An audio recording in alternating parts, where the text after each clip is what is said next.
Ndërsa Imam Ghazalin për shembull, kur e kanë vetë çka është dispozita e atij që nuk e fal namazin. Çka duhet me bëj me atë njeri? Ai që s'falet, ç'a duhet me bëj? Në vetë neve, nështë kështu më dhënë përgjigje e duhur, a din? Ose kështu më thonë që përjashtuse. Përjashtuse, s'është musliman, dallimi mes neve dhe pabesimtarëve është namazi. Na kështu më dhënë përgjigje shembull. Me për Muhamet Ghazali njeri që i ka pas gjanat me pozitivitet. Edhe gjithmonë shpresën për të mirë, nuk e ka humb, ai ka thonë dispozita për ato që s'falet është me kap për dorë me shku mu fal bashkë. Kjo është dispozita. Na duhet me mundu që Allah po thotë në surën Fussilet nuk barazohet e keqja me të mirën.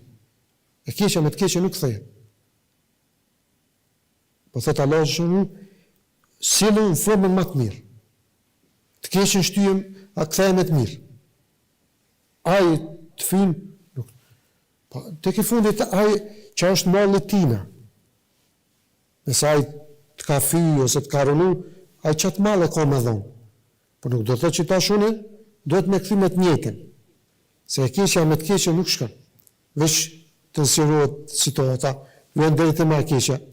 Po kur sillesh mirë, e bën që edhe atë keqin nuk më përmirësu.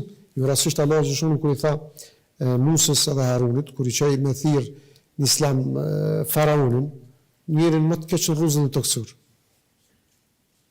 Allah shumë i thot, foni fjalë të buta, silluni mirë.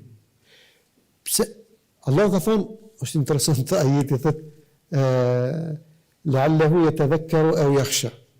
Foni but, foni mirë. Ai faraon është, ai ka thonë vetit Zot. S'ka njëri më të keq në rruzën e toksur. Po thot Allah shumë, ndoshta i bjen mal atina, që thonë nashti i arrok. Ose ndoshta frikësuar. Ndoshta.